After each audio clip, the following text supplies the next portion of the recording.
Hi, in this lesson today, we are talking about emotion. Oh, emotion, the spice of life. Often, when I talk about emotion with students, I ask them what life would be like if human beings had no emotion.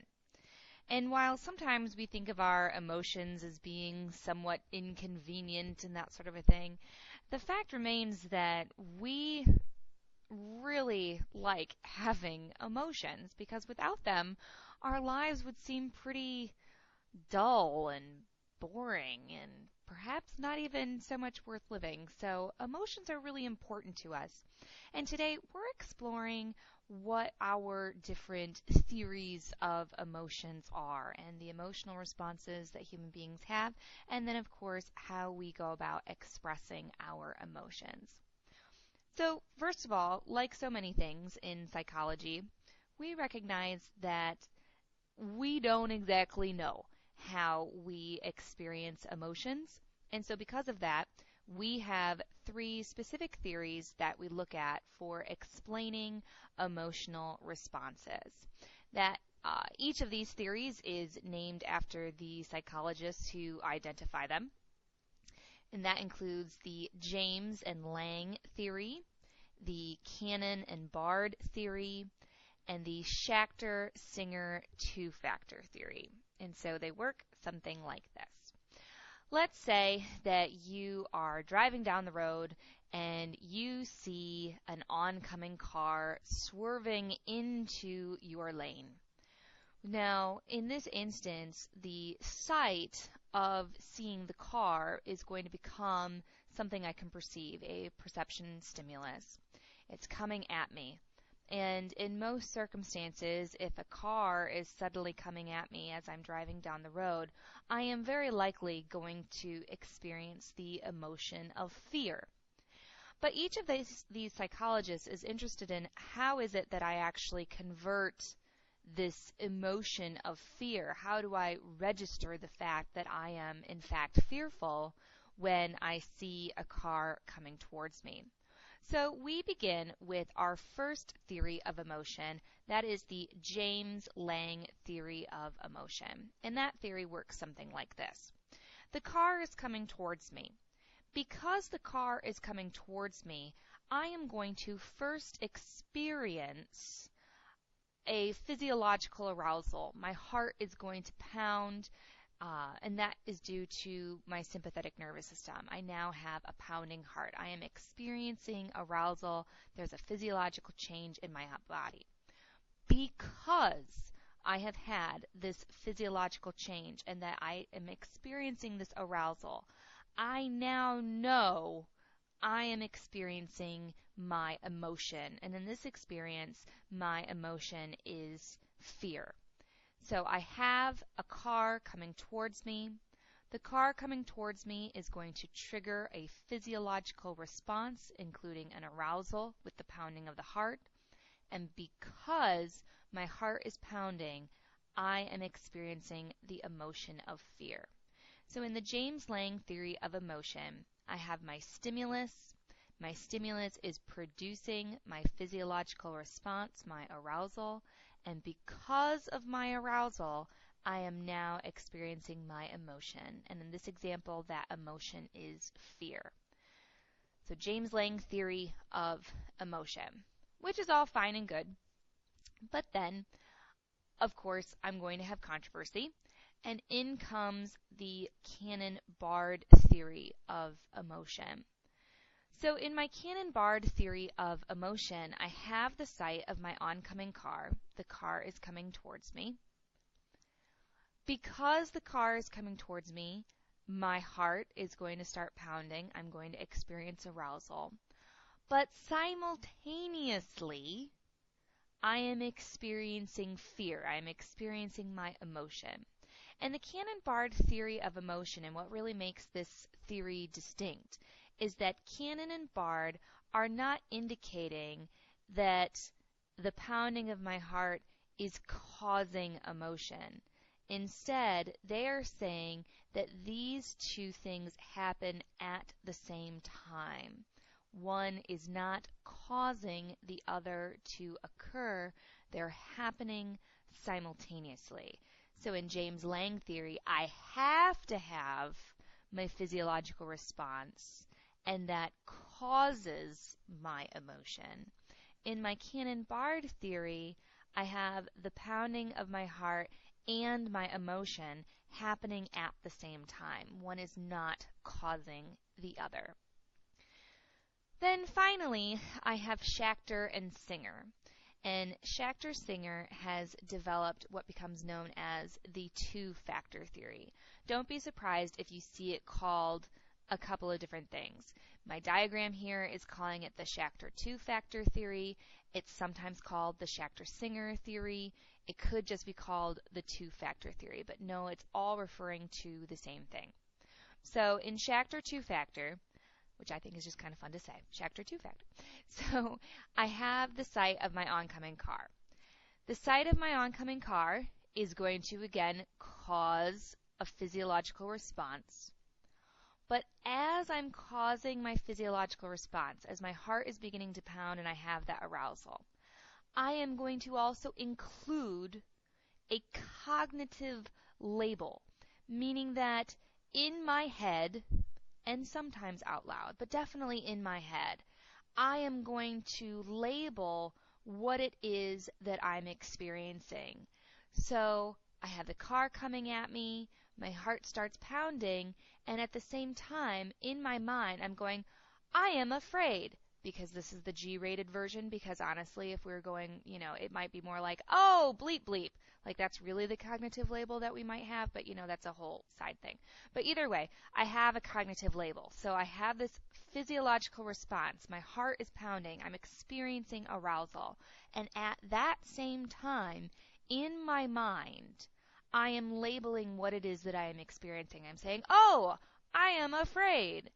And then because I have my physical response, my arousal, and my cognitive label, these two things together are causing my fear. That is where my emotional response is coming from.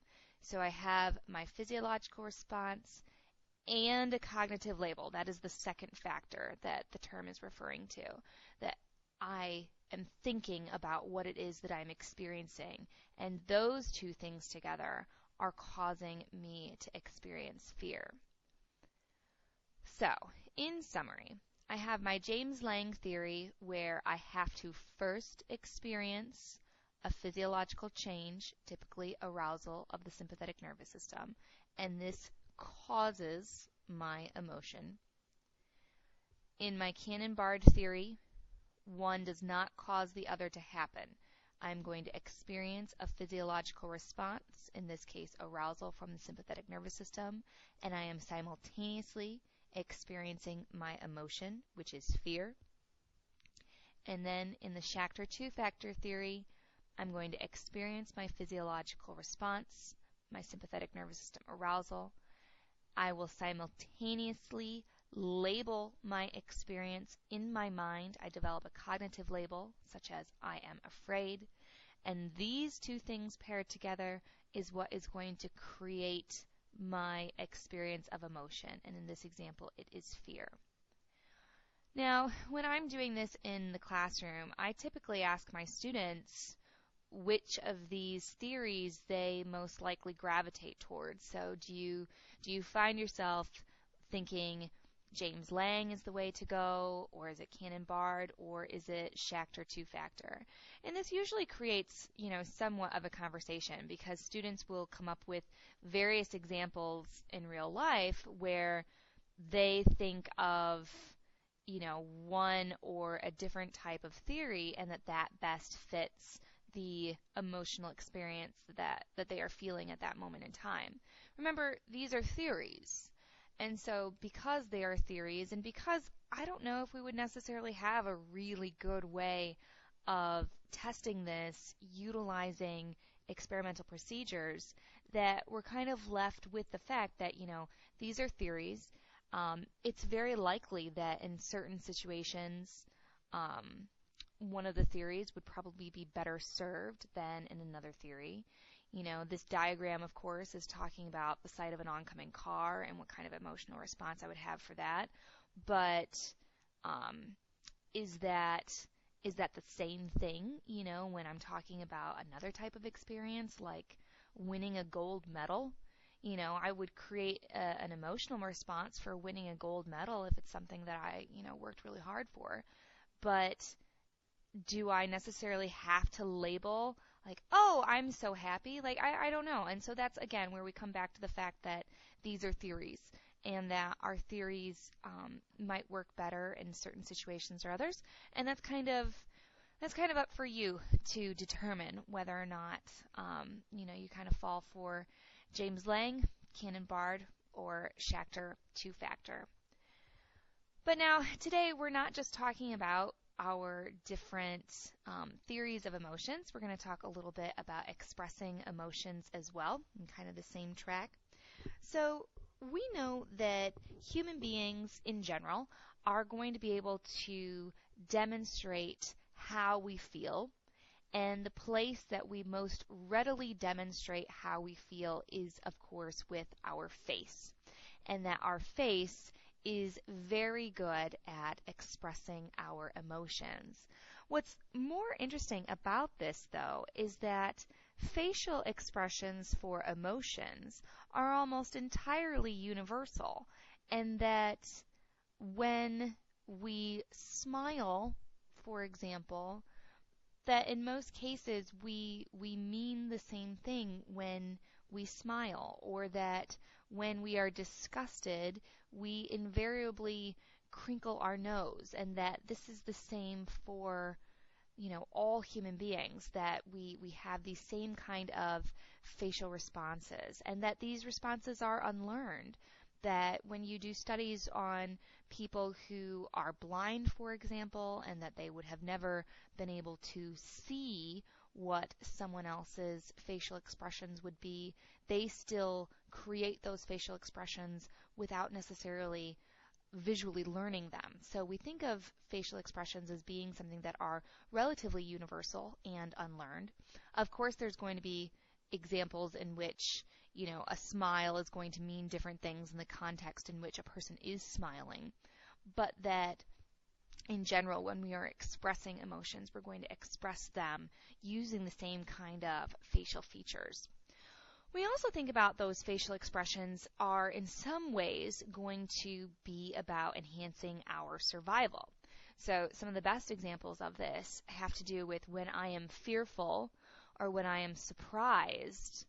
Universally, my eyes will have the same response. They're going to widen. So when I'm scared or when I'm surprised about something, my eyes get really big. And the fact that my eyes are getting really big from a survival standpoint, this would actually help me to theoretically see better. And so because I'm seeing better and that I'm typically fearful or surprised when I am in danger, that this would help me overcome that situation that I'm in. The other one, of course, is with disgust. And, we can even look at our inside out character here and her disgust. And that universally we wrinkle our noses when we are disgusted.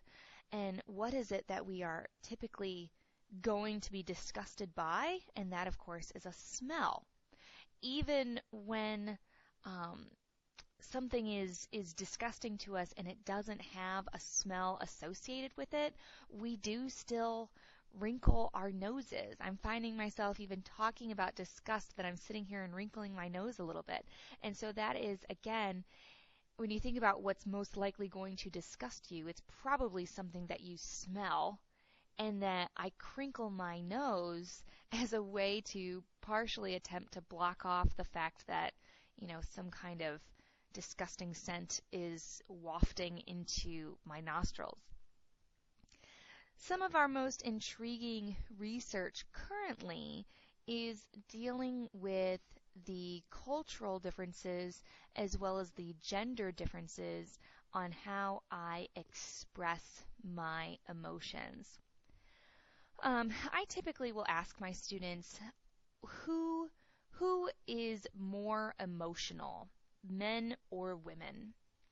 And most students, their quick heuristic, their fast response in asking which gender is more emotional, they almost invariably will tell me that women are more emotional.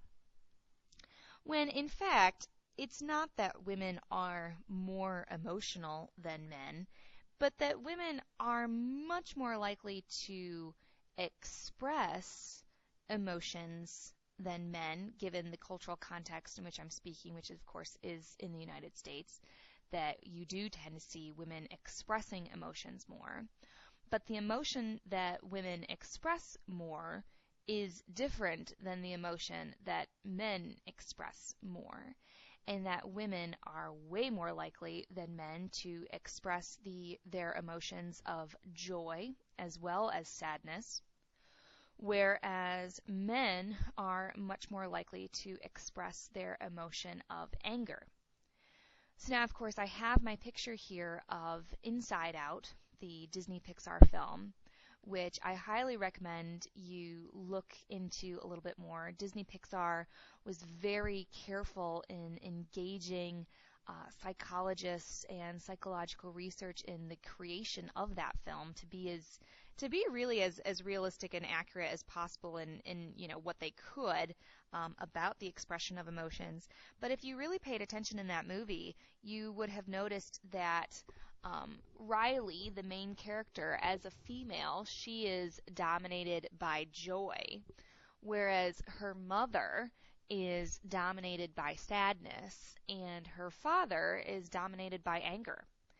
And those were intentional choices that we make, that women, of course, much more likely to be expressive of their joy and sadness, and men being more expressive of their anger.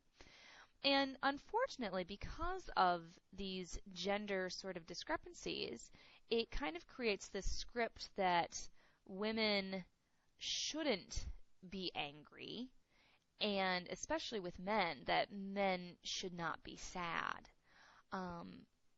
Which is just totally not correct. I mean, all human beings experience emotions.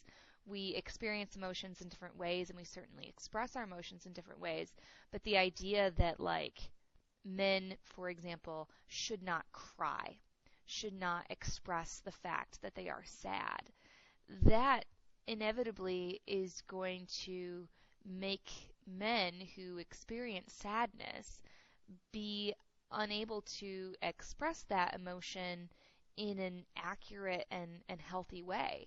And this actually is what helps to promote instances of a lot of anger for men, that men, when they are in fact very, very sad, taking that out in a way that is very angry feeling and potentially very violent, when in fact it was the emotion of sadness that this person is feeling. And so how we express that emotion that we're experiencing very much based on cultural attitudes of what is acceptable, what is not acceptable. The same thing, of course, can happen with women, and not getting angry, that it's not polite to get angry, or that your anger is something that you should be able to control. And that's another thing too, the idea that we should always be able to control our emotions and be in check with emotions. That's just not always entirely realistic, that there's a difference between experiencing an emotion and expressing that emotion in a healthy or unhealthy way. We do ourselves a disservice when we say that someone should not be experiencing a particular emotion, because a lot of times that emotional response is outside of our control. There's also been a lot of research lately about being able to recognize emotions in other people. This is especially true with young people who are increasingly spending time utilizing technology. When we are having conversations completely via text, and that we might lose out on the emotions behind the things that we say. I know that we probably utilize emojis, and there's a whole reason why we have emojis because they help us to express ourselves better. But anybody who's ever been in a texting sort of battle before where you wrote a text and then the recipient received that completely the wrong way, or you received a text and took it completely the wrong way, a lot of it is because you didn't have those emotional cues that come from our facial expressions or from our voice that you miss out on that. You really do. And that we're seeing some people having a harder time being able to recognize emotions in others, because they're not experiencing it. That we're spending so much time behind computer screens, which is wholly ironic as I'm giving this lesson, via a computer screen and you can't see me. But it's true that it's very important for us to be able to recognize emotions and recognize emotional responses in others. This helps us to be better communicators with one another. It helps us to regulate um, experiences with each other. We can kind of navigate those minefields of the world when we're able to understand how someone might respond emotionally. Um, we like to think of human beings as rational beings, but we very much are not. That our emotions can get the better of us, and so studying emotions can really be a fascinating experience for us. So I hope you enjoy the rest of your day and experience the emotion of happiness. Thank you, everyone.